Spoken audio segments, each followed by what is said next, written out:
Hi guys, it's the Spicy Cetacean here with my first ever body analysis video for Kent Hovind.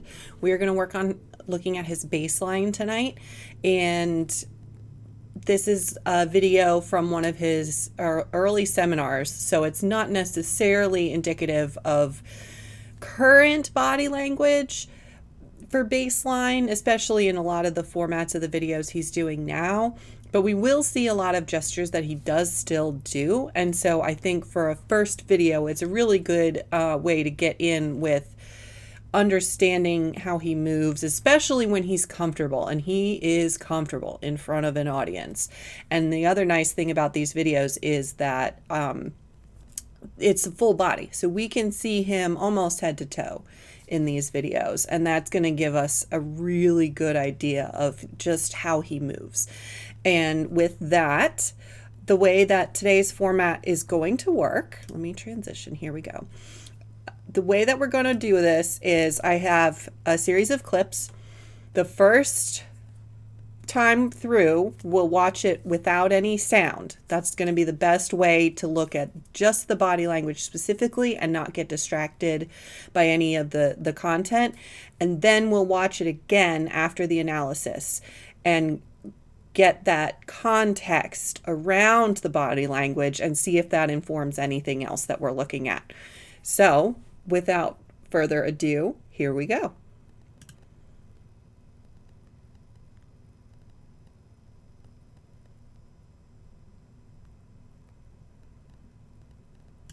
So we see a couple of things in this clip for him. I'm going to rewind and emphasize. So the first thing we see is he's counting, and we can tell because he does the 1, 2, 3. That's pretty typical American 3. Other countries, Europe, do this. This is also American Sign Language for 3. And what's interesting to me about this is that his palm is facing towards him when he counts. He's making good eye contact with the audience. His body language is open, so he's not covering his chest. He's also not hiding behind the podium, which is a good thing when you're a speaker, is to not hide behind that podium. And his elbow is also, if you'll notice, between it, we've got some space between his elbow and his body. This is indicative of comfort as well. And it's just the palm towards him that gets me. This is an interesting way to count to me. Again, these are all of my personal opinions. And the other thing that we get is we get some movement in his brow. He's got a little brow rise there. You can, if you don't look carefully, you miss it. So watch his eyebrows come up. And he leans forwards a little bit. So all of these things indicate that he is comfortable with his settings that he's in. He doesn't appear nervous in any way. He's not pacing back and forth. I did watch I watched 45 minutes of this video. I could not sit through anymore, and I was watching it with the sound off, and I still couldn't get through the whole thing. It's a lot. He does repeat himself a lot. And let me at least have it still back up there. And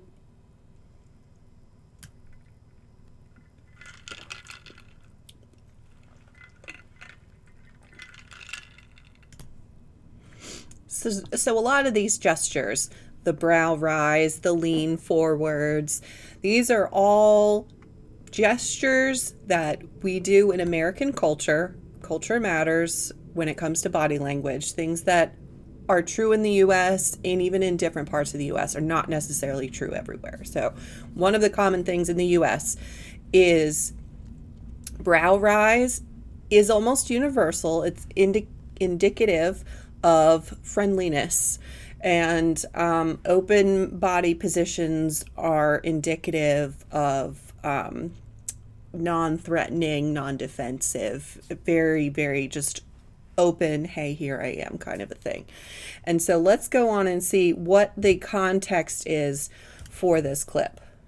Religion to take over our school system, our legal system, our whole thinking process now is based on a philosophy which has zero scientific evidence. None. So he is talking about evolution in this, which is the topic of a lot of his videos. And it did kind of confirm what my initial suspicions were, because I watched the whole thing. I watched what I watched without the sound first, and then I didn't hear the audio until I was editing these clips together. And that was when I got the context. And the lean forwards and the eyebrow raises are there for emphasis here, but in the way that we use them typically in the US, they are, again, something that indicates friendliness and trustworthiness and openness. And so he is emphasizing with friendliness this point that he wants to drive home. So he really wants to engage with them on this point, them being the audience. So this is a good reason why we see a lot of folks enamored with Kent as a speaker. He does a lot of the things that good speakers do. The next couple of clips have to do with similar body language. We're seeing a little bit more of the same with some slight variations. So here we go.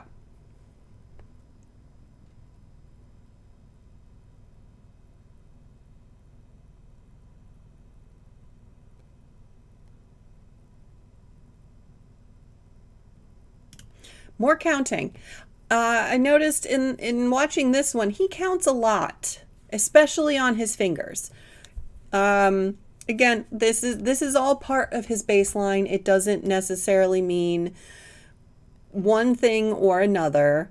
That's why we're watching without the sound, to get an idea of his baseline. So one thing I wanted to point out here was specifically this time he's counting and it's palm out, not towards him. And he does this throughout the video. He will mix and match whether it's in or out. I haven't noticed a particular pattern if, in means something and out means something else. Maybe as we watch more videos and get more of an idea of a good baseline for him, we might see a pattern there. But for right now, it's not clear to me that in or out means one thing or the other. It seems like he's using them interchangeably. The other thing that I want to look at here is he's gesturing away from himself, but his palm is still facing towards himself. And now I don't want to, I know I just said with the counting and the palm in and the palm out, I don't want to make a blanket statement that palm orientation doesn't indicate anything ever, because I do think it does, especially with him. And we'll see that a little bit later on. One thing that he definitely does do a lot of also, that he does really well, is open palm towards the audience. And his fingers are wide. Like his gesture's not small. He's got his fingers wide. And one of the terms for this is called digital flexion. Is that what it is? I have to look at my notes now. Digital extension. So these are digits, extension, out. And this is another indication that he's comfortable. Again, his elbow is really far out from his body, which if he were kind of tight and in, would kind of lean towards being uncomfortable. But he seems loose. Elbows are not locked in against his body. His right hand has the clicker in it for the slides. I think probably what he does is what I'm doing with my pen and just fidgeting off screen with it. So I think a lot of whatever energy he may have is probably getting, used out on that clicker just off screen. But as far as what we can see here, this is all very comfortable, Kent. Again with the counting. We want to change people's worldview. There are two ways to look at this world. That's called your worldview. How do you view this world? Some people look at the world one way and some look at another way. We'll talk about that in a minute. But the way you view the world determines how you will answer the four great questions of life. Yeah. So again, the context of the audio didn't really add any additional information for me there. It just kind of confirmed what I was seeing the first time I watched it through. And this next video, we're also going to look at palm out versus palm in. He does a little bit more with his brows, so we'll look for that too in this next clip.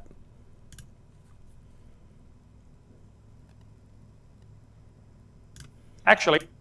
So that was a shorter one, and like blink and you'll miss it. Actually. Nope, that was not even. I went to the beginning of the actual clip. There we go. There, he's got a brow up and he's got a lean in. Again, all of this is indicative. I think that's a head tilt. Yeah, that's a head tilt. And where's it? Eyebrow flash.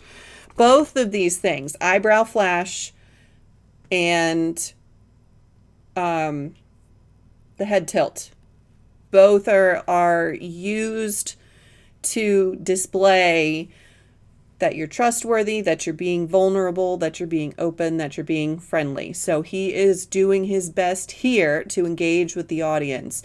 And I do think he's doing that lean forward as another, kind of emphasis on a point. But like all of these things just show that he has either been, to me, again, my opinion, either he's been trained in public speaking or he's naturally good at it. Maybe it's a little bit of both, but I really get the sense that he's making all of these small gestures pretty consciously, considering what they convey. And it doesn't necessarily indicate that he is trying to deceive anybody or whether or not he believes it. We'll get into that probably a little bit later in other videos. I do have a couple of gestures later on that I want to talk about because I found them very interesting in that they were different from all of the other things. I wanted to start, though, with some of the easier things to see. So let's go get some of that audio context. Actually, you're part of the problem, you see, because you are one of the polluters of the environment. Yeah, so I was right. When you're nervous, your flight or flight response kicks in and dries up all your mucous membranes. So that's why folks sometimes need to take a drink when they're public speaking because they're nervous, or when they're recording videos for their YouTube channel and they're not used to talking this much. That's grape juice. I'm not monetized. So again, one more palm out versus palm in, and then we get to some slight deviations on kind of this baseline here that we've seen so far.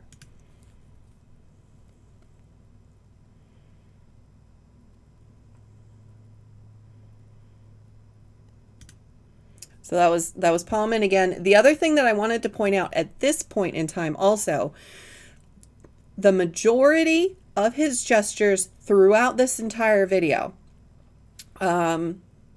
are with his left hand.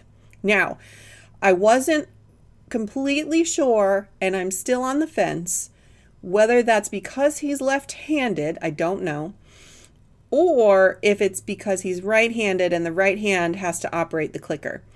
Either way, he does seem to gesticulate a lot with his left hand, and even when his right hand is free, which it is at other points in this video, he does primarily, it seems, to use his left hand.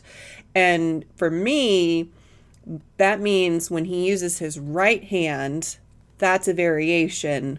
Again, it might not indicate anything other than it's a variation, but it's notable and it's worth looking at. So let's get our audio context on this one. That means we better try to figure out who God is and find out what He wants and do what He says, because He created this place, which means He owns it, which means He makes the rules. So those are all things that we know from other videos Kent at least believes and says a lot. So there wasn't too much deviation, and so now we've seen some videos where, palm out. It's easier if I do it over here. Palm out, palm in. It doesn't seem to matter, especially when it comes to counting. Now this next video is going to be a little bit different. And let's see if you guys can notice what the big thing was that I noticed in this one.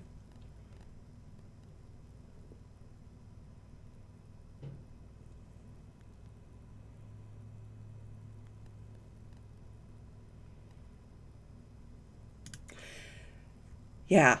The whole reason I brought up right versus left is because he uses both hands in this one. This is the first time, and we're at this point, I want to say we're like, how far into this video are we? We're 11 minutes, almost 12 minutes into the video at this point, and this is the first time he's used his right hand. This I put a star next to when I was making my notes. So I said, okay, whatever this is that he's talking about right here, this is important enough to switch the clicker to his right hand and then switch it back and do his left. So I was really, really interested in getting the context on this one. And a lot of times when folks have separate gestures or gesturing with separate hands for separate things, they're almost splitting off. They've created two different something or others, two different groups of people, two different types of foods, what have you. It's an either or situation. You know, A column, B column, that kind of a thing. Now, let's listen to it with the audio. We'll watch it go all the way again. By the way, I know I'm in Tennessee, but are there any more Yankees in the crowd? Any Yankees out there? 5, 6. So he identifies as a Yankee because he was from Indiana. I think I have that right. Or Illinois. Illinois? He is from a northern state and considers himself a Yankee. So he is now associating himself right hand. 7. Okay, and how many Southerners do we have? Ooh, well, just remember who won if you... Yeah, there's a lot of those side comments which made it so much easier to watch this without the sound. But, so, himself and Yankees, right hand. Southerners, left hand.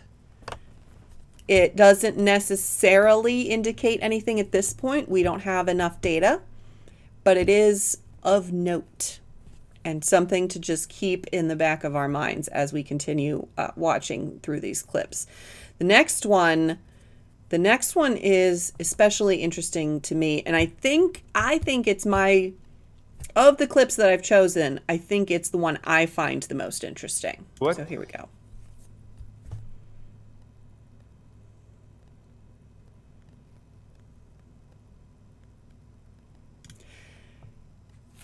Up until this point, this is, I'm gonna skip back here.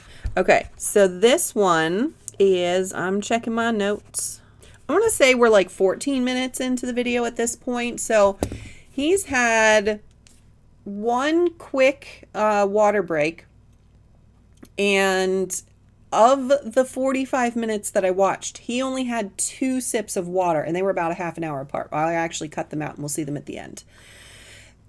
That is of note because of how our mucous membranes work when fight or flight kicks in and when we're feeling on edge, when we're feeling nervous. There are some other things that come out also when we're feeling nervous. Now, Kent's an experienced speaker. I don't necessarily believe him when he says in this particular video that he had spoken like 900 times in a year.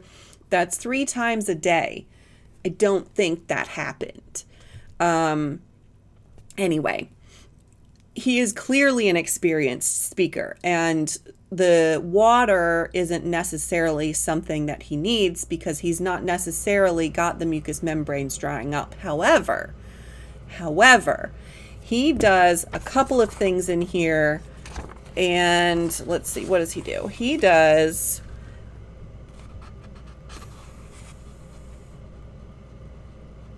What did we call it? We called it Oh, he's got a protecting gesture, but he's also got lint picking as far as like the terms go. I'll link where I got these terms in the description. There's not a glossary. I got them from another channel that does body language. Again, these opinions are my own and do not reflect any other YouTube content creators. So he is doing a protective gesture. He's closed. His hands here are closed. His arms are closed in front of his body, and his hands are in front of his midsection, his torso. This is probably one of our most vulnerable parts on our bodies as humans, and it's natural to want to protect this without even thinking about it. And the lint, so that's the protective part. The lint picking, watch his hands.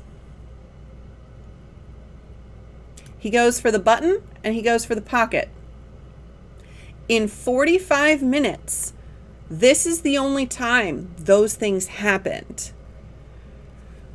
For me, I find this particularly interesting because both the protective stance, the lint picking, the buttoning, I think I wrote down, yeah, jacket buttoning. Those are all things that are indicative of anxiety, of what did I wrote down some things. He's self-conscious, probably maybe because of anxiety. The jacket buttoning is potentially like a withholding or a stopping point in trust. So it's a very, very interesting data point, and I was very eager to get to the audio to see what he's talking about here, because in the 45 minutes that I watched, this didn't happen again. So let's find out what he's talking about as he is playing with his jacket and protecting himself. I think I hit 10 seconds. Okay. I know it ain't over yet. But I was raised in East Peoria. I couldn't help that, but I did move to Florida as soon as I got smart enough to. He's talking about where he was raised. East Peoria. Say that again. I know it ain't over yet. But I was raised in East Peoria. I couldn't help that, Peoria. but I did move to Florida. He's talking about where he was raised. I'm curious now. And I went and I looked at his Wikipedia page, and it has a ton of stuff in there about, you know, the things that he was convicted of and his jail time and his creationist stuff and all that. It only talks about the fact that he used to live in East Peoria. It doesn't say anything else. And now I'm curious, and I kind of want to know more about what his life was like there. He talks a little bit later about his older brothers bugging him, and I did include one clip where we talk about that a little bit. But those gestures really make me wonder what happened in East Peoria and why just mentioning it changes his body language to this degree. It's subtle because he is a very good public speaker, but it's still there. It's leaking. Those were not intentional moves. That's not the head tilt and the brow raise. Those were things he didn't realize he was doing. So that makes me really, really curious. Yeah, let's move on. As soon as I got smart enough to.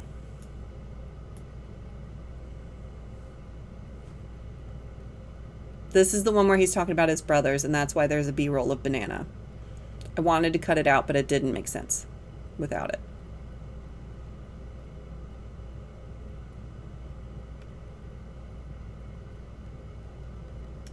Okay. Podium lean. This is his first interaction with the podium, at least on this video. I don't know what happened before he recorded. I don't know what happened after. I don't know how many times he's been in this particular venue. I can tell you, though, that we are, again, almost 15 minutes into the video, and this is the first interaction he's had with that podium. He does interact with it a little bit later. The object interaction, specifically, the interaction, the leaning, again, his elbows away, he's open again in with his arms and his chest. The thing with object interaction is folks who are being honest, truthful, comfortable are more likely to interact with objects around them, whereas someone who is trying to deceive or who is not comfortable, well, I don't want to say not comfortable, because sometimes people fidget when they're uncomfortable, but somebody who is trying to pull one over on you is less likely to interact with the objects because they don't necessarily want to call attention to themselves if they're trying to deceive or not tell the full truth or something like that. If they're trying to hide something, they're less likely to interact with the objects around them. So this is just one point in the column of Kent is comfortable in his situation and with what he's talking about now. He does a lot with his face here, and I found that very interesting. So let's watch that again. The bananas. I kept it in for the audio consistency because you get the full context of what he's talking about.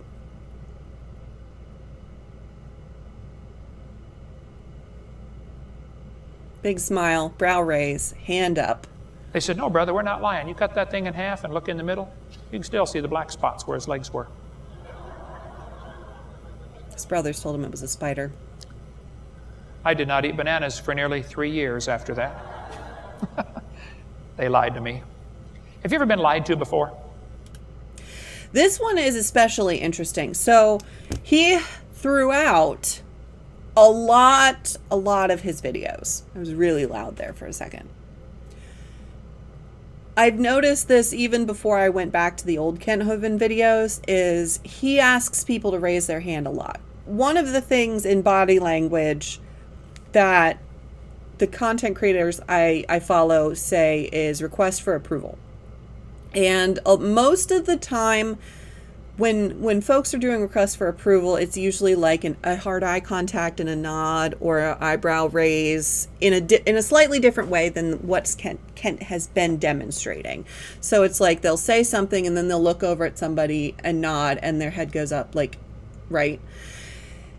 I think Kent's request for approval is show of hands. Like it's an actual literal request for approval by a show of hands.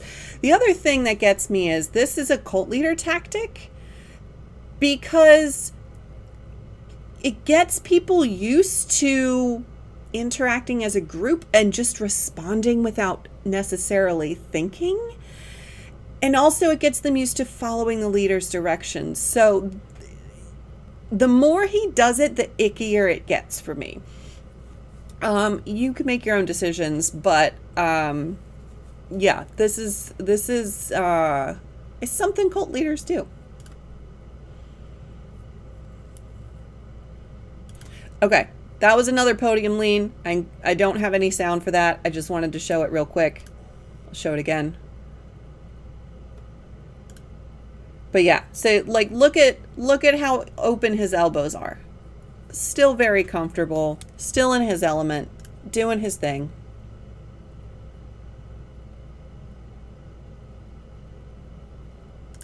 Now this is my second most interesting. I don't want to say favorite. Favorite and Kent Hovind do not go together. So there's two things specifically in this clip that I wanted to emphasize. The first one is this face.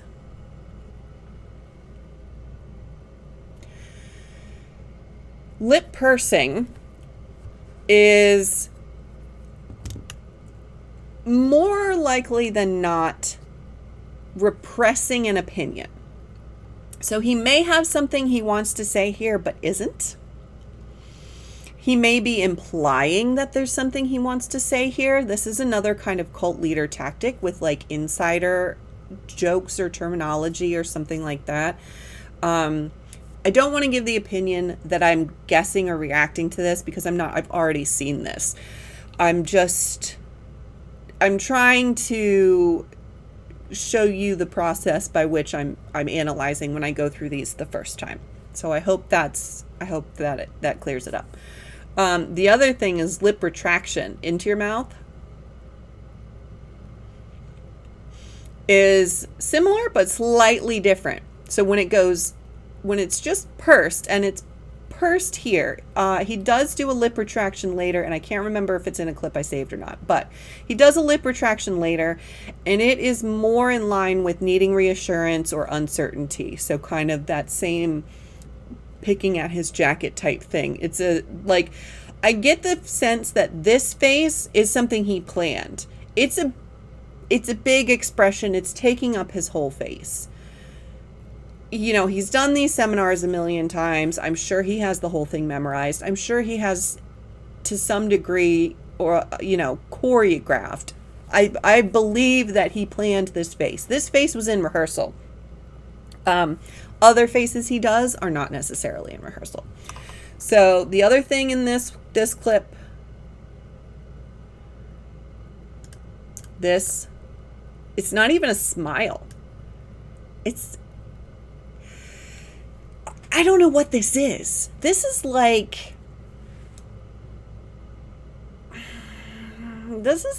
Silence of the Lambs, like looking at Clarice across the jail cell face. I don't like this face, because when he's laughing, so if we go look, his whole face smiles when it is genuine. I don't know what the heck that is. That's not his whole face. What is that? It's so weird. I'm not monetized. Now, I happen to be a little old-fashioned. I think in science class we should be teaching science. If you know anything about Kent Hovind, you'll know that he doesn't want evolution taught in science class. He believes it's a religion, and he doesn't want, quote, tax dollars, my tax dollars paying for it. That's not a direct quote. He doesn't pay taxes anyways, as far as property tax goes, because his dinosaur park is registered as a ministry and doesn't have to pay property taxes. One would think, so as someone who has seen a lot of Kent Hovind videos and who has heard this line so many more times than I can count, this face surprises me for this line. I don't know what's going on here. It's so off base. It's so off base. And we've seen up until this point, like we're like 20 minutes in, I think, almost now.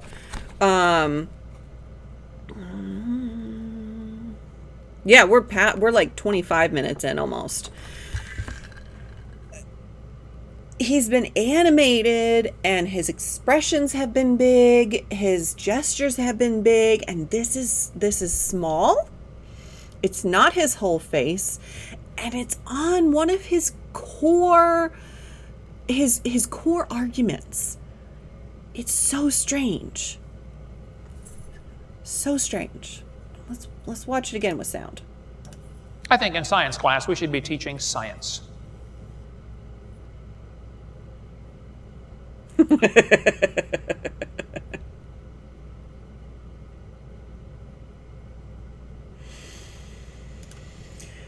He's making fun of somebody. Anytime I saw him make faces like that, I was like, oh, he's making fun of somebody. So that's his make fun of somebody. Like, again, these are exaggerated, big expressions. His whole face. That's really good with the concentration brows. It's really hard. Try and do it. You gotta practice that. You gotta practice that.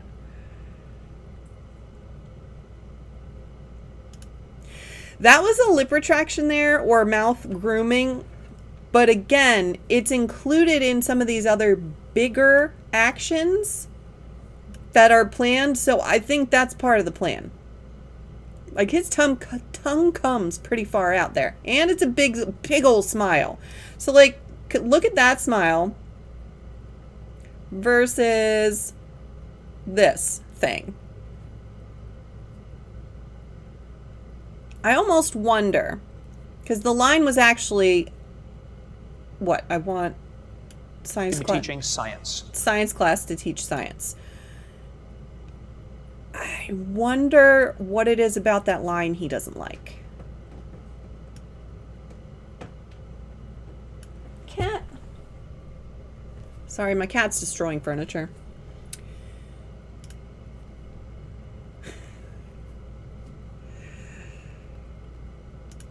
Palm out. He's appealing to the audience. He's interacting with the podium again. Elbows are loose. Chest is open.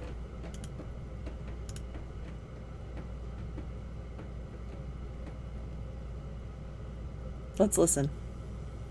What? Yes, boys and girls, you see, one day nothing exploded. And here we are. Yeah.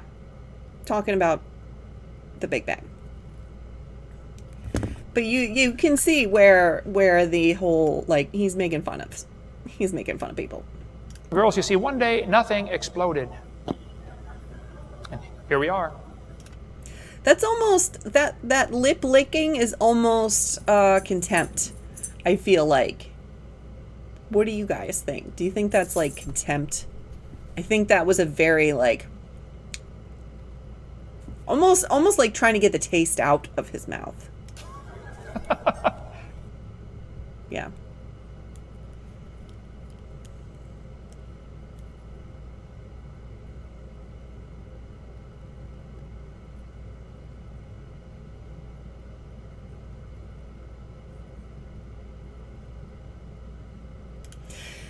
This one. Look at how he's standing. He's in that protective gesture again. And he's even got his arm around his wrist. And this brow raise that he does, like right here or a little bit before, is almost a request for approval. Because he's nodding at the same time. He wants you to agree with him, whatever he's talking about. And here he almost like sways in place a little bit, which doesn't feel as natural to me as some of his other bigger movements, like when he's turning to face the slides or looking out at the audience. So when he clasps his hands and he is kind of like swaying just a little bit with his little movements. Look at this. And we're going to shift.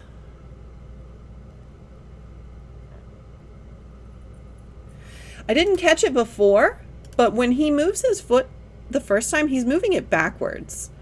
That's also the same, that's his left side, which is the same side that he does the dominant gestures on.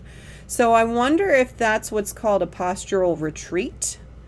I did not write that one down, so I do not have a good explanation, but I wonder if he is feeling either self-conscious, anxious, or maybe even a little defensive about what he's saying here.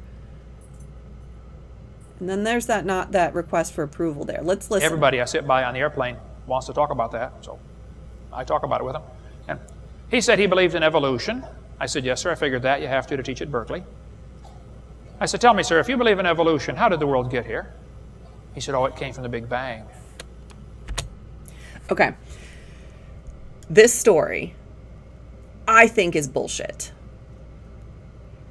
And let me tell you why. So on top of the other things that I mentioned before about being self-conscious and being anxious,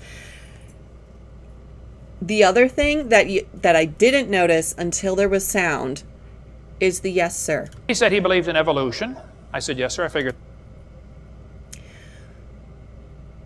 Anybody who has watched any video of Kent Hovind in the modern day, so since Kent Hovind got a hold of YouTube, if you've seen any of his videos, he is not that polite to someone who disagrees with him on a fundamental level. He is rude. He is condescending, and he has no problems name calling. And we're expected to believe in this story, he is on a plane next to a professor who teaches at Berkeley. He mentions San Francisco, which is his usual homophobic joke, but it didn't get into this one, so I don't know. And he always mentions San Francisco, and it's always homophobic. So now I can't hear him say San Francisco and assume it's not homophobic. Anyway, we're supposed to believe he is sitting next to this professor who teaches science at Berkeley, and he is going to politely listen to the professor explain the Big Bang Theory and say yes, sir, and no, sir? No. Bullshit, Kent Hovind. Bullshit. That is called sudden politeness, and when you shift suddenly into extra politeness, or politeness that seems excessive, it's a high indicator of deception, especially because throughout this entire video that I watched of it, throughout this video and throughout a lot of Kent's videos, he will say things that aren't necessarily considered good grammar. You know, like, you ain't said nothing, you ain't told me nothing, like double negatives, that kind of thing. He makes up words. So to all of a sudden go from this more informal way of speaking to suddenly in this story he's now more formal, I call bullshit. This either didn't happen or it didn't happen the way that he's telling it to us. And I've heard him use sir in other videos when he's telling a story about someone, or ma'am. And now I want to go back and I want to watch, because I think there's something about them that is not true. Either the whole story or parts of it. Let's listen again. Everybody I sit by on the airplane wants to talk about that, so I talk about it with him. And he said he believed in evolution. I said, yes, sir, I figured that. You have to teach at Berkeley. I said, tell me, sir, if you believe in evolution, how did the world get here? He said, oh, it came from the Big Bang. So I do want to go back to that request for approval and that head nod. I think he was imitating the professor for that. So I don't think Kent Hovind, was looking for approval. I think he's mimicking the professor do it. So now I think that the conversation happened, but I don't think it happened the way that he's describing it to us. And so this is part of the same clip. I just cut it in half so that I could talk about it in the middle. So this is the same story he's telling.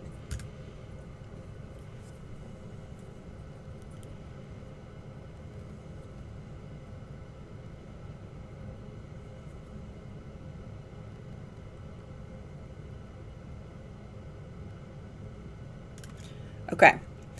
This is a continuation of the conversation with the professor from Berkeley. Again, these faces, the big eyes,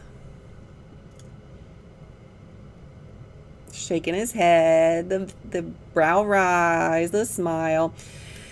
Again, all things that he is doing to engage with the audience. He's trying to build a rapport with the audience. He's trying to indicate with his body, again, my interpretation is that he wants the audience on his side for this conversation. He's trying to subtly indicate to the audience that he doesn't agree with that professor. We know he doesn't. But he is communicating that without actually saying it. The other thing that I found interesting is this right here. 2 finger, palm in, point to himself. 2 fingers. Who does that? Who does that? And I thought it was weird. I thought he was holding something in his hand. But then he does it again. Watch.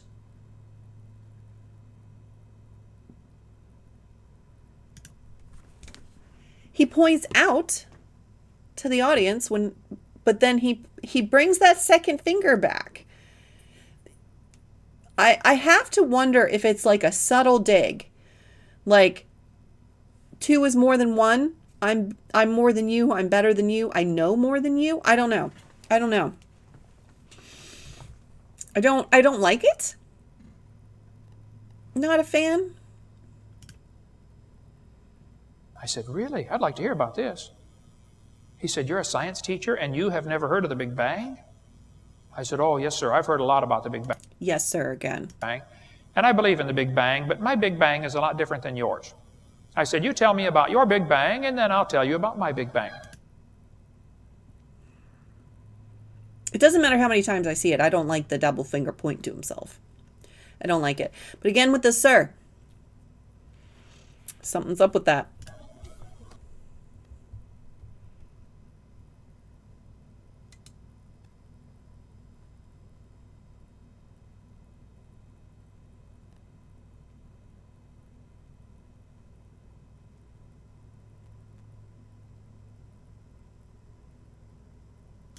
Okay, I included this one specifically because he scratched his face. There is no...